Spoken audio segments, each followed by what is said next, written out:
Paragominas, sexta-feira, 1º de março de 2024. Boa noite para todos que nos assistem à Semana de Paragominas, nessa live, pelo Facebook e pelo YouTube, não é isso? Chegando mais longe, e nós resolvemos, inclusive, reduzir um pouco o tempo da nossa live, que era 1 hora antes de duração, e desde a semana passada a gente reduziu para 25, 30 minutos no máximo, visando ter um melhor aproveitamento de quem nos assiste, né? E retratar que nós já estamos bem no meio do inverno, já muita chuva, né? E é período tradicional que a gente vive, aliás, interessante para quem vive na Amazônia, né? Diferente lá do Espírito Santo, que eu vim há 40 e tantos anos atrás, aqui na Amazônia, todos nós nos acostumamos com as estações do ano e a gente às vezes não se dá conta disso, né? Quando passou novembro, dezembro, chegando o Natal, vem as primeiras chuvas, depois chove em janeiro, mas ainda é um tempo meio aberto, mas quando chega a segunda quinzena de fevereiro, o março inteiro e o abril inteiro, são 75 dias de chuva ininterrupta, que nenhum ano falha, né?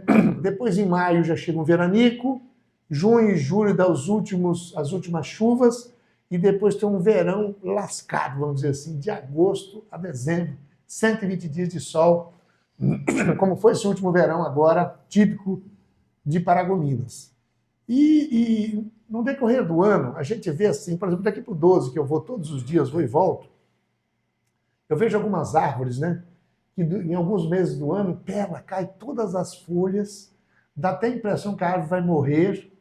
Ali em frente à Etepa mesmo tem uma faveira bonita ali. Depois voltam as folhas, voltam as vagens. Como a gente convive na Amazônia com esse tempo do verão e inverno, né? Apesar de não ter exatamente primavera, outono, mas verão e inverno é muito típico. Por isso que a gente vive agora, nós estamos exatamente no meio da chuva do inverno, a temperatura não muda nada, e que coincide com a agricultura da região, que coincide com tanta coisa, né? Por isso que eu faço esse registro de sendo hoje a 1º de março, exatamente no meio do inverno, período chuvoso. Essa é a nossa Paragominas, a melhor cidade do Pará, no estado mais promissor do Brasil, que é o Pará, no melhor país do mundo, que é o Brasil. Nós não podemos desconsiderar os nossos desafios, nossos problemas do dia a dia, mas a gente nunca pode perder de vista essa bênção que é estar em Paragominas, né? E nessa nossa live, semanalmente, nós trazemos um entrevistado que vem contar a sua história de vida, que se soma à história de vida de todos nós que construímos Paragominas. E a gente nunca deixa de falar dos nossos pioneiros, lá de 58, 59, 1960, quando abriu essa estrada Belém-Brasília por Juscelino Kubitschek, e ali começou Paragominas. Então a gente dá um enorme valor aos nossos pioneiros e todos que construíram ao longo do tempo para chegar no que já estamos hoje, Paragominas. E quando a gente traz um convidado como hoje, que é o Natanael Damasceno da Costa, ele que nasceu em Belém do Pará, tem hoje 45 anos de idade, que chegou em Paragominas em 98 com 18 anos de idade, portanto já tem 26 anos de Paragominas. Ele formado em Física, especialista em Direito do Trânsito, da Gestão do Trânsito, graduando em Direito, logo advogado, servidor municipal desde 99, quando nós fizemos, naquela época, a municipalização do trânsito em 15 de novembro de 99. Então, é um prazer recebê-lo aqui. Eu que fiz vários comentários nas últimas lives do que nos chama a atenção o excesso de acidente do trânsito de Paragominas. Nós que fizemos um trabalho primoroso, modelo para o estado do Pará e para o Brasil, quando nós saímos em 99 de 32 mortes no trânsito em Paragominas naquele ano. No primeiro ano da municipalização viemos para 6 mortes, de 32 para 6, depois para 4 em 2002, 4 no último ano de 2004. Portanto, o trânsito, que sempre foi uma marca de orgulho para todos nós, que precisa novamente de ter uma grande atenção da sociedade, que é a principal interessada. Mas eu queria passar para você se apresentar, falar um pouco da tua vida e depois a gente vai falar bastante do trânsito de Paragominas. Fique à vontade. Bom, em primeiro lugar, sempre que eu chego em casa, lá em Belém, eu acho que o meu pai não gosta muito do senhor, não. Não? Eu acho que não. Tá. Porque ele foi graças à sua coragem de fazer a municipalização que eu acabei vindo para cá. Estou falando isso de uma forma brincadeira, mas ele admira bastante. E quando eu estava já aos 18 anos de idade, já morando lá em Coraci, um amigo meu da Inspeção Federal daqui da Fripago, ele chegou para mim e falou assim: Natanael, vai haver um concurso público em Paragominas. Só que, para essas pessoas na época, eles não sabiam distinguir o que era guarda municipal, o que era agente de trânsito. Guarda municipal é uma competência completamente diferente. Eu falei assim: eu vou fazer esse concurso lá. Não, vai lá que eu vou te dar todo o suporte e tudo mais. E é uma cidade boa, está crescendo, tem nova administração e eu te garanto que você não vai se arrepender. Então, eu comecei a vir para cá. E eu tinha um problema, que quando eu vinha para cá, já era de noite, eu sempre passava de Paragominas, porque eu dormia no ponto, só ia acordar em Dom Nizeu. E aquele desespero aumentava, mas eu mantinha a tranquilidade, pegava o ônibus de Dom Nizeu para Paragominas. E tem uma história interessante, que eu, quando eu chegava aqui, já chegava à tarde, não encontrava hotel, estava tudo lotado. Eu acabava tirando um sono ali na Praça de Miranda, ali no banco, até amanhecer. E motivado com todo esse alcance que ele atingiu em mim, a respeito da cidade naquele momento, daquela crescente. Então, quando eu cheguei, eu senti mesmo um clima diferente, uma cidade diferente. E aquilo, apesar de todos aqueles problemas que eu estava enfrentando, saindo lá de Belém para cá. Interessante, né? Uma motivação, né? Motivação. Para quem vem de fora, entendendo que aqui estava acontecendo uma coisa interessante. Né? Ele vendeu, né, esse contexto diferente de Paragominas para mim, me convenceu facilmente. E aí começou a questão daquela tratativa de se inscrever e tudo mais. E deu tudo certo. Mas eu tive um desentendimento com meu pai, desentendimento como qualquer outro filho tem, coisa banal, e acabei saindo de casa. Para vir para Paragominas? Não, aí eu tinha feito concurso, não tinha ideia de que viria para cá, saí de casa, fui para casa de parentes e eu lembrei, olha, eu fiz um concurso público aí para Paragominas quando me ligaram. Olha, você foi aprovado, você tem que vir trazer documentação e tudo mais. E as dificuldades eram muito grandes, né? Naquela época, eu tinha saído da casa do meu pai e amigos começaram a me ajudar financeiramente para eu poder vir. E aí mais uma dificuldade, tomar posse da função. Mais uma dificuldade para poder ficar em algum lugar, que aqui eu não conhecia a cidade. A cidade tem aquela engenharia de Brasília, que é um dos projetos, né, de Brasília. A planta de Paragominas. Né? E eu comecei a fazer toda aquela tratativa do concurso, mas tinha que voltar. E sempre que eu chegava aqui perto, eu amanhecia lá em Dom Nizeu, porque eu dormia. Não sei o que acontecia. E até que iniciou o concurso, eu tive que me estabelecer aqui, grandes dificuldades, não sabia cozinhar nem nada, tive que aprender, e a dificuldade, para quem é solteiro, vocês sabem como é que é. Mas foi bom. Conheci ali um grande profissional, que foi o Sr. Augusto Marques, que ensinou não só Saudoso Augusto. Saudoso. Um trabalho primoroso. O Augusto, para quem não sabe, era um gerente do Bampará, que ao se aposentar no Bampará, nós o convidamos para ser o coordenador na implantação do trânsito municipalizado de Paragominas. E o Augusto Marques, ele que foi também escritor, né, fez vários livros, né? Foi.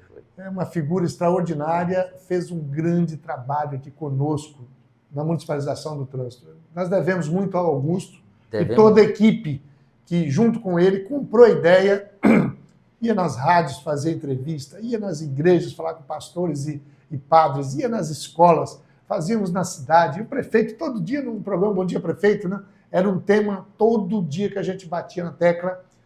E foi um dos maiores feitos que a sociedade, nós lideramos, fizemos o protagonismo. Mas quem comprou a ideia do trânsito civilizado foi a sociedade de Paragominas. Por isso, Natanael, que ao homenagear o Augusto, a você e a todos que fazem parte disso aí, desse trabalho, eu não posso deixar de ver que uma das maiores marcas que Paragominas chama a atenção de quem nos visita sempre é o trânsito. Nenhuma cidade do Pará, eu me atrevo a dizer com orgulho isso, teve o peito de chamar para si, como foi a gestão municipal. O prefeito normalmente tinha medo, a maioria dos prefeitos tem medo de municipalizar o trânsito porque não querem comprar a briga. É difícil? É difícil. Mas quantas vidas nós salvamos? Onde morreram 32 pessoas em 99, no primeiro ano nosso. E, aliás, eu enfrentei a minha reeleição em 2000. E teve grande dificuldade. Grande dificuldade. Na hora que eu pedi o voto para ser reeleito prefeito, as pessoas cobravam, mas a minha filha foi presa com uma motocicleta. Então, minha gente, o senhor já foi no cemitério quando morre alguém de trânsito? Para você ver como é triste uma família perder um ente querido. O senhor foi muito elogiado porque... Então, fizemos aqui uma grande marca. Sim. E eu quero acreditar ao Augusto, que já faleceu, o saudoso Augusto, e a vocês todos, claro que com o nosso apoio da prefeitura, dos vereadores, a sociedade de Paragominas foi que comprou a ideia de ter um trânsito civilizado. Né? Todo mundo. E aí, quando eu disse assim, meu pai tem uma... é indignado com o senhor, porque o senhor foi o prefeito que teve coragem. O senhor tocou no ponto agora principal. Nós somos 144 municípios e naquela época nós fomos praticamente o terceiro ou quarto município a se municipalizar. E quem lembra da história da municipalização, hoje eu compreendo melhor isso, que nasceu com a ideia do Itamar Franco em 91, que criou uma comissão para estudar um novo Código de Trânsito. O Brasil que estava na terceira legislação. Nós tivemos duas legislações em 1941, uma de 1966 que a gente vivia aquela legislação, e o novo Código de Trânsito que nasceu por uma lei de 97, mas só entrou em vigor em 98, e em 98 o senhor já quis iniciar a municipalização, porque entendeu a importância. Era um marco muito importante para os municípios, porque o município não gerenciava isso. Modéstia à parte, nenhum outro prefeito assumiu o trânsito como nós em Paragominas. Nenhum. Porque normalmente o prefeito tem medo de enfrentar um tema que é polêmico. Você ir para a rua, parar o trânsito, pedir a pessoa... Os nossos agentes começaram, não foi multando. Né? É porque dizia que trânsito era perca de voto. O senhor dizia que trânsito salva vidas. Salva vidas. E salvamos muitas, né? Eu escutava isso muito a comunicação era diferente.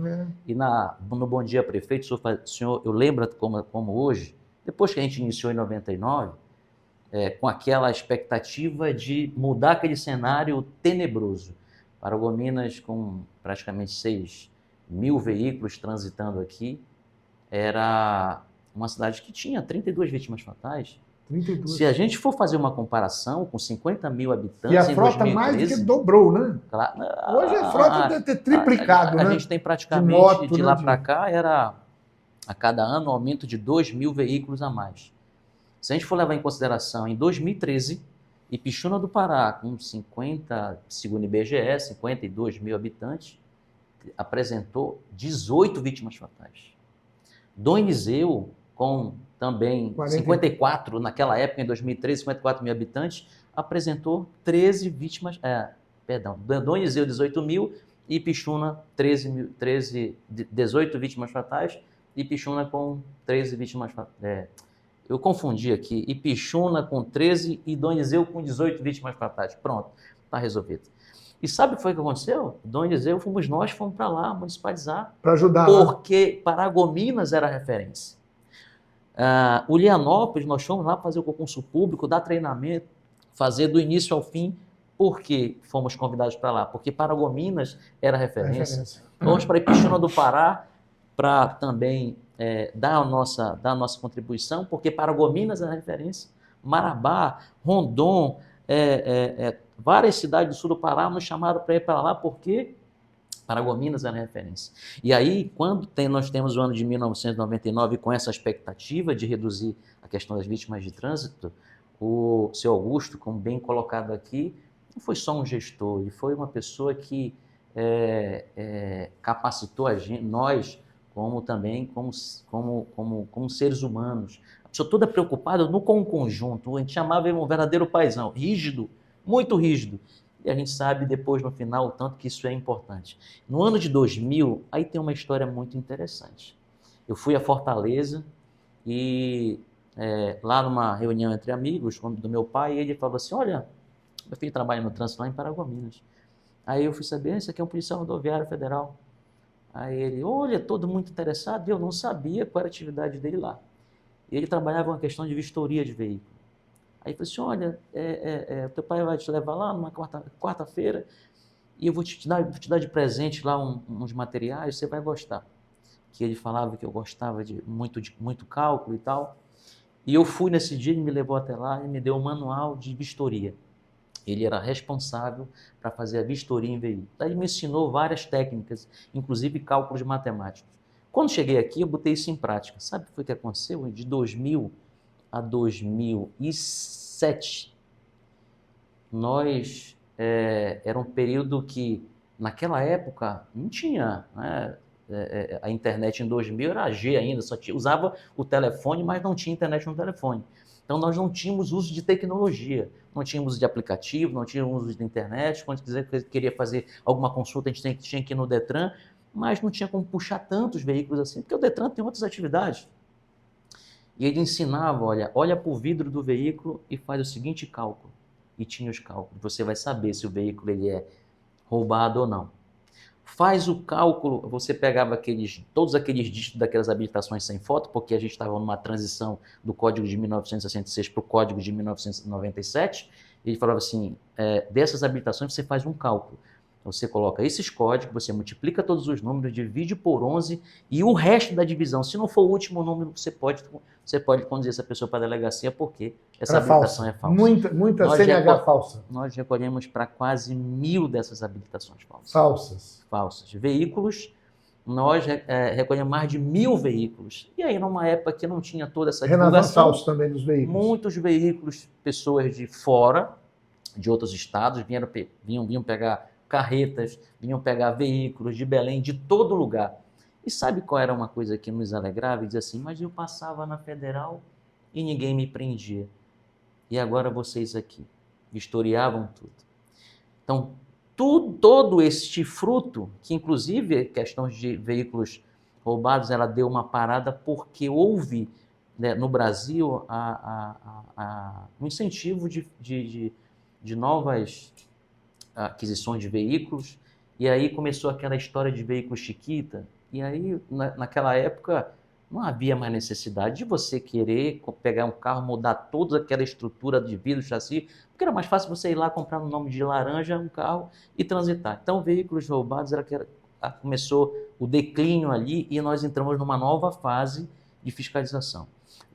Documentos falsos era em pilhas que nós encontrávamos, em pilha. Veículos de outros estados, eles apagavam a tinta, a gente já tinha técnica já sabia a cor da tinta, o tipo de tinta e os pontos cruciais que faziam a adulteração, e aí só de olhar, a gente tinha que ter essa tratativa, porque não tinha aplicativo na internet para poder trabalhar. Hoje a gente tem muita coisa, rapidinho, muito recurso hoje, muito recurso. Então foi uma fase que nós passamos. Interessante. Uma fase que nós passamos. Nem eu mesmo sabia como foi, se avançou tanto nessa questão de coibir CNH falsos e documentos de veículos falsos, né? Mas vamos lá. Nessa evolução que nós tivemos de 32 mortes em 99 para 6 no primeiro ano, assim, né? Depois 4, e a frota crescendo, né? De moto, de veículos e tal, nós viemos ver um bom período. Mas nos últimos anos, convenhamos, a coisa está feia. A coisa está feia. É acidente de moto, acidente de carro, tudo bem, tem excesso de bebida, tem um pouco de tudo. Mas eu queria a tua visão de hoje. O que a gente precisa fazer para retomar aquele trânsito civilizado que Paraná já teve? Eu estava na Praça Célio Miranda quando eu ouvi a sua transmissão no rádio. Tinha aquelas caixinhas de som.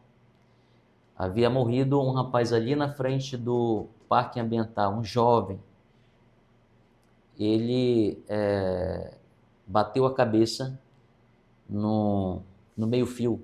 Eu lembro Uma disso. queda simples, mas que ceifou a vida daquele jovem. No dia seguinte, o senhor vai à rádio e, obviamente, que o senhor percebia o tanto de pessoas que lotavam os hospitais. Traumatismo craniano, quem? Motociclista. Praticamente 100%. Então, a sua primeira atitude foi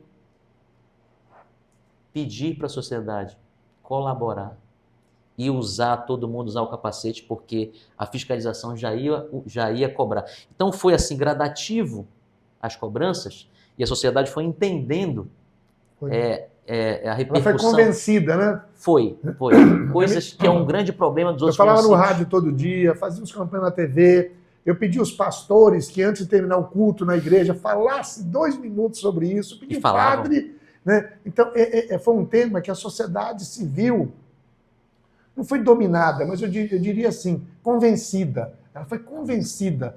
E os próprios resultados positivos que foram aparecendo, né? O decréscimo de acidentes, e principalmente de mortes, né? Me lembro que nós perdemos quantos jovens aqui, né? Mas, enfim, foi um grande feito nosso lá atrás e que felizmente, durou muitos anos. Veio bem. Muitos anos. Né? O Adilano conduziu bem, o Paulinho conduziu bem, mas, lamentavelmente, nos últimos anos, não quero estar acusando A, B, C, D, mas quem está perdendo é a sociedade paragomense. Muitas mortes, muitos mutilados, acidentes, muito gasto em hospital, e ambulância, e família traumatizada, ainda que nós tenhamos aqui um hospital regional do governo do estado aqui, que hoje é um outro recurso que não tinha na época, né? Mas eu entendo, Natanael, que nós precisamos retomar esse tema do trânsito. E eu acho que gente com experiência como você, que tem uma dedicação, é novo ainda, inclusive, né? Para a gente retomar. Até porque nós já sentimos o gosto já do que é ter sido referência no estado do Pará e no norte do Brasil como o melhor trânsito do Pará e do norte brasileiro. Nós não podemos perder isso. Esse brilho é nosso. Fomos nós que fizemos. Nós não estamos falando de Maringá, não estamos falando de Ribeirão Preto, eu estou falando de Paragominas, que saiu de 32 mortes no ano de 99, baixou para 6 mortes no ano 2000, no primeiro ano, de 32 para 6. E depois para 4, e agora não me atrevo nem a perguntar para você quantas pessoas morrem por ano em Paragominas, que eu não sei nem se a estatística está funcionando. O senhor falou um ponto aí que é extremamente importante, que é o balizador de qualquer municipalização. Os indicadores. Os indicadores. Confiáveis. Sem indicadores, nós... Confiáveis. Sem indicadores, nós trabalhamos às cegas. Durante 30 dias, começamos a ter muitos acidentes naquela faixa ali próxima ali do Boticário. 30 acidentes envolvendo pedestre. Todo dia tinha acidente. Na faixa ali? Aí, porque começamos a perceber praticamente com 10 dias. Aí, o que está acontecendo? Durante 30 dias, tantos acidentes, aí 10 dias depois, ou seja, no 40º dia, a gente começou a analisar os boletins de ocorrência de acidente de trânsito. O que está acontecendo? Olha, a sinalização está ok durante o dia.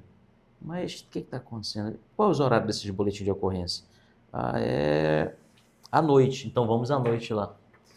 Quando chegamos lá à noite, para olhar o cenário, a gente viu escuro, passava uma pessoa de roupa escura, é óbvio que a luz, quando incide na roupa escura, ela tende a absorver a cor, e aí a gente foi perceber que a iluminação, uma lâmpada tinha apagado, e logo já acionamos a quem era responsável, trocou no dia seguinte, e a gente ficou acompanhando. Então, naquele local ali, acabou. A incidência era falta de iluminação. Falta.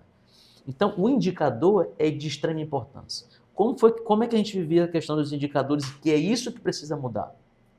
Você vai, solicita os dados da UPA e faz de forma... pega uma caneta e começa a analisar os dados. As ocorrências. Só que você vai pegar com 30 dias e você vai fazer um plano de trabalho durante 30 dias. Já foi. Para as ações do mês passado. E por que isso dá errado? Porque os eventos de janeiro são diferentes dos eventos de fevereiro. Fevereiro é carnaval. Aí você tem horários, você tem locais que não são iguais aos pontos que você identificou em janeiro, então teu plano de trabalho vai ser errado. Porque se hoje nós temos 1.800, vou colocar 2.000 vítimas com lesão corporal que dão entrada nos hospitais em Paragominas, se nós formos pegar ali um Instituto de Pesquisa de Economia Aplicada, o IPEA, que vai quantizar esses custos, o IPEA vai dar uns 8.000. Mas só que vamos reduzir para o nosso custo real. Nosso custo real, você tem ali 2.000, né, 3.000 reais de custo por pessoa com lesão corporal, lesão leve. Se multiplicado por 2.000, você tem ali uns 6 milhões. Nos leves. 6 milhões. Aí é importante a gente se perguntar, não é importante a gente zerar as multas? É importante. É possível? É óbvio que é possível. Virou a indústria de multas, né? Vamos quebrar essa indústria? Ela não educa. Vamos quebrar essa indústria, mas a gente tem também um porém. Para a gente quebrar essa indústria de multa e não ter multa nenhuma, não tem que ter acidente. Porque o que seria melhor para o senhor? Arrecadar 700 mil com multa ou deixar de gastar 6 milhões? Deixar de gastar 6 milhões não é só o gastar, e as vidas, e as pernas perdidas, é louco. O prejuízo que nós temos, além do financeiro, é na população, nas jovens novos que morrem, ficam mutilados, cadeira de roda. Gente, é uma tragédia. Por isso que eu me orgulho, inclusive, Natália, de ter tido a coragem de fazer a municipalização do trânsito como nós fizemos. Eu procurando depois ver no Pará, e eu não encontrei, não estou diminuindo nenhum outro prefeito que tenha tido a coragem que nós tivemos. Até porque eu pensei, quando nós municipalizamos aqui, que os outros prefeitos também iam fazer. Depois é que eu fui perceber que só nós fizemos. Os outros não fizeram, porque vazaram do desgaste. Porque normalmente é desgastante você colocar a regra numa casa que não tem regra, né? É difícil, né? Porque nos municípios acontece que os protagonistas de acidentes são diferentes dos protagonistas das rodovias. Os das rodovias é mais o veículo de 4 rodas, porque eles atingem uma certa velocidade e quando se chocam não tem jeito. Aquela energia cinética, por mais que o veículo ele sofra a deformação, mas aí não é suficiente para evitar que toda a energia é sentida pelo motorista. Nos municípios são os motociclistas. Porque o motociclista, que também tem velocidade e atinge energia cinética, aonde que ele vai dissipar essa energia? Além de que o equilíbrio em cima de uma moto é muito pouco, né? Qualquer areia, Aqui pelo menos eles usam capacete. Tem uma chance de não ter um traumatismo craniano. Mas e nos outros municípios que não tiveram essa coragem de enfrentar o desgaste? Está do mesmo jeito. Eu vendo, ainda com todas as falhas que nós estamos tendo hoje em Paragominas, esse desleixo que está abandonado, está largado aí. Não é só o trânsito, está tudo largado. Saúde está largado, parque ambiental largado, infelizmente. Mas o trânsito é um tema que, como nós priorizamos no passado e tivemos um grande sucesso, né? Referência espetacular, Paragominas sempre foi, não podemos perder esse brilho nosso, né? E retomar, porque qualidade de vida tem a ver também com o trânsito. São várias coisas que vão indicar como é que se chega a uma qualidade de vida, né? Uma boa saúde, uma boa segurança pública, né? Um bom abastecimento, uma boa educação, tudo isso é importante, mas o trânsito não tem jeito, Manuel. É um item fundamental, né? Eu me lembro que quando nós compramos o primeiro Papa-Lixo aqui em 97, o primeiro caminhão Papa-Lixo, nós escrevemos nele: cidade limpa, povo civilizado. É uma conexão de uma coisa com a outra. A mesma coisa eu digo trânsito, né? Trânsito decente, trânsito seguro é sinal de povo civilizado. E, afinal de contas, Paragominas é uma cidade de gente civilizada, né? Como é que você vê o futuro? Como é que a gente retoma isso? Aí é que tá. Nós chegamos num ponto em que não adianta a gente colocar 500 agentes na rua que não vai resolver o problema. Porque a gente precisa saber aonde e como os acidentes têm acontecido mês a mês. Cada mês tem eventos diferentes e nesses eventos diferentes eles precisam ser pontualmente estudados, ter o estudo da acidentalidade, isso dia a dia. Fizeram uma metodologia muito interessante na época da enchente, do governo Paulinho, e criaram um aplicativo que cabe aqui. Quando o cidadão ia pegar uma cesta básica em determinado lugar, estava o sistema na hora, indicava, foi pego a cesta básica. Estava lá na sala do secretário, então ele já tinha esse controle. Mas quando ele pegava em outro lugar, aí saiu uma luzinha vermelha, olha, o mesmo cidadão pegou outra cesta básica e já liga para o setor, olha, aconteceu isso, para que nós não tivéssemos mais perda. A gente precisa deixar de ter esses balizadores com 30, 45 dias, porque a gente vai fazer um plano de trabalho não eficaz. E como que a gente vai ter um plano de trabalho eficaz? Usando as ferramentas que hoje nós temos. Como nós tínhamos as ferramentas que utilizávamos naquela época, usamos todas que fossem possíveis para a gente ter esse enfrentamento nessa redução dos acidentes. E hoje a gente precisa utilizar a tecnologia para justamente a gente combater isso. E essa tecnologia, ela vai nos mostrar, e ela tá pronta aí para ser utilizada. No dia, está acontecendo um acidente em determinado cruzamento. Aconteceu agora, porque se a gente for levar em consideração, vamos colocar 2 mil pessoas com lesão corporal, então ele vai chegar em algum lugar e a gente tem que entender o seguinte, essas pessoas que vão, todos esses envolvidos, têm que ter o uso dessa tecnologia para dar informação de que aquele acidente acabou de acontecer. E quem vai lá? Vai uma equipe de engenharia para saber se tem um problema de engenharia, vai uma equipe de fiscalização para ser o problema de fiscalização, e esse relatório passa para a equipe de educação para ter o tipo de assunto a ser debatido para a sociedade. Porque a gente ainda tem essa... Lembra do vídeo que viralizou da pedestre na faixa em que o carro bateu em frente ao Boticário, né? Ali fala muito da culpa do pedestre.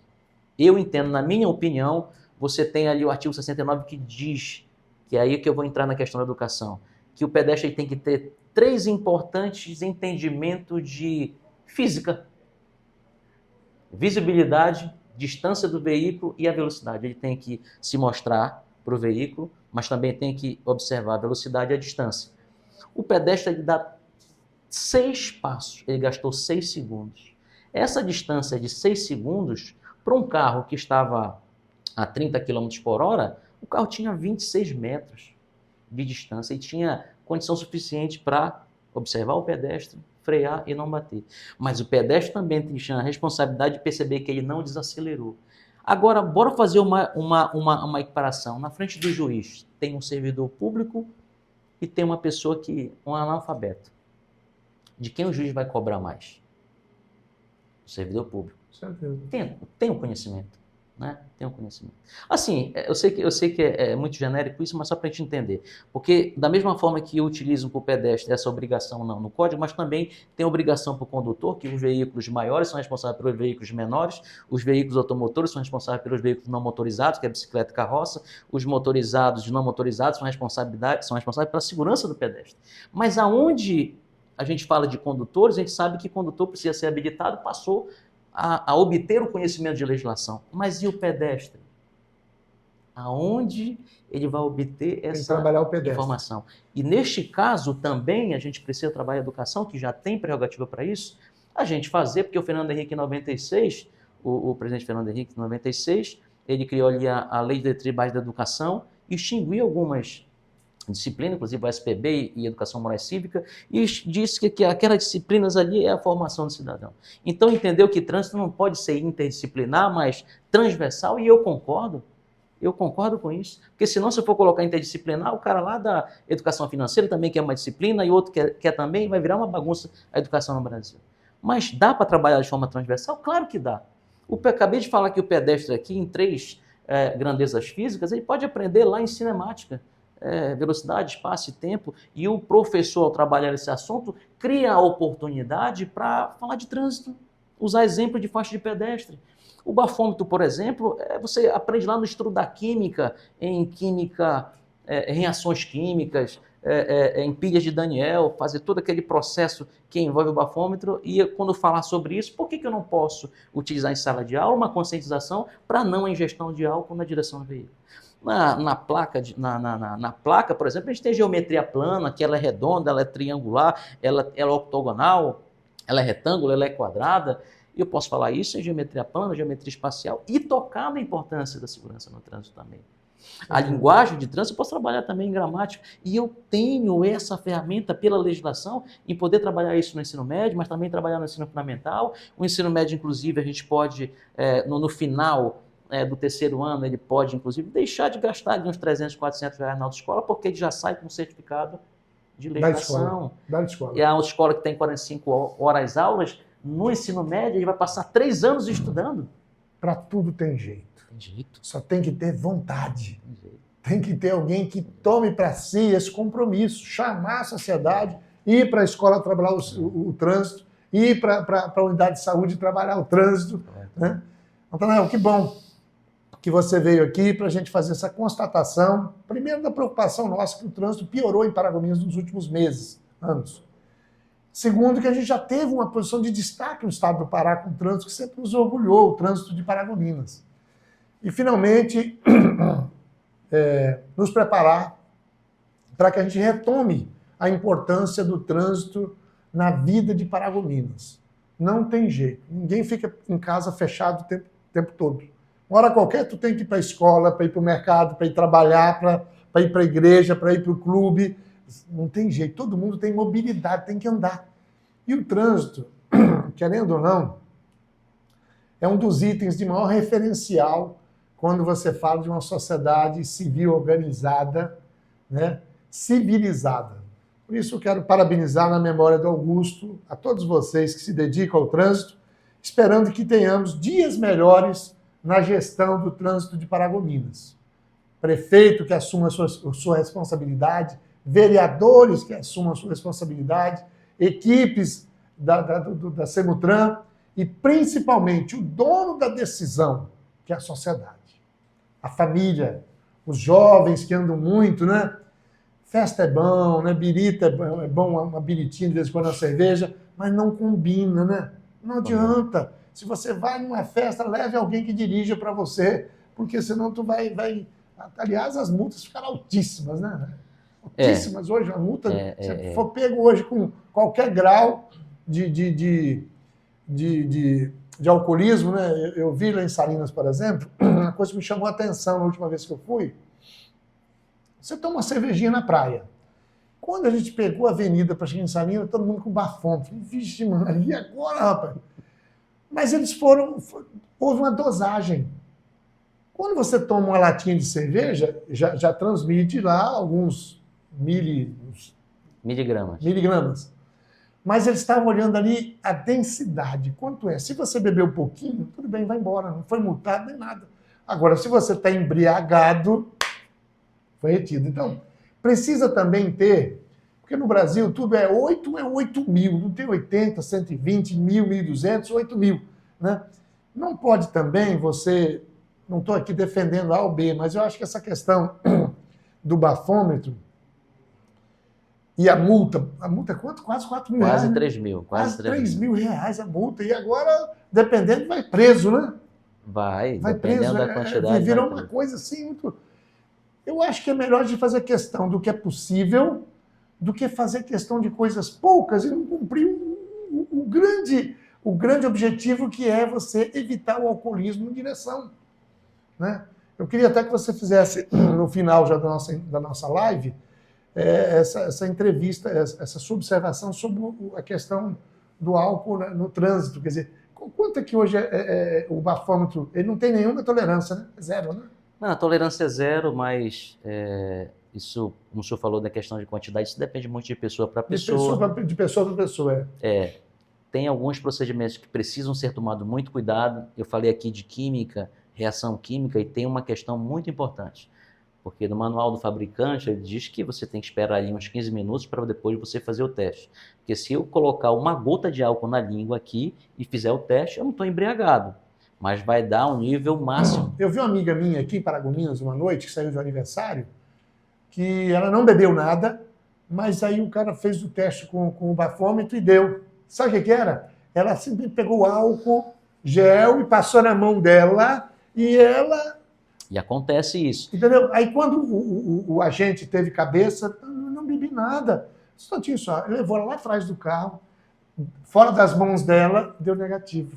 Exatamente, porque a lei ela prevê um álcool que já está saindo dos alvéolos, ou seja, já passou pela boca, pela garganta, pelo estômago, se tinha comida, dissolveu um pouco na comida, entrou na corrente sanguínea, pela quantidade de sangue já dissolve mais um pouco, aí entra pelos alvéolos, e aí quando você sopra, essas moléculas de álcool, elas não podem interferir, elas não podem sofrer influência daquelas que acabaram de passar pela boca, porque o que está na boca aqui não passou por todo esse processo. Okay. Então ela tem que sair sem a influência. Porque esse álcool da boca ele é muito forte, ele causa a alteração no resultado e isso pode anular o auto.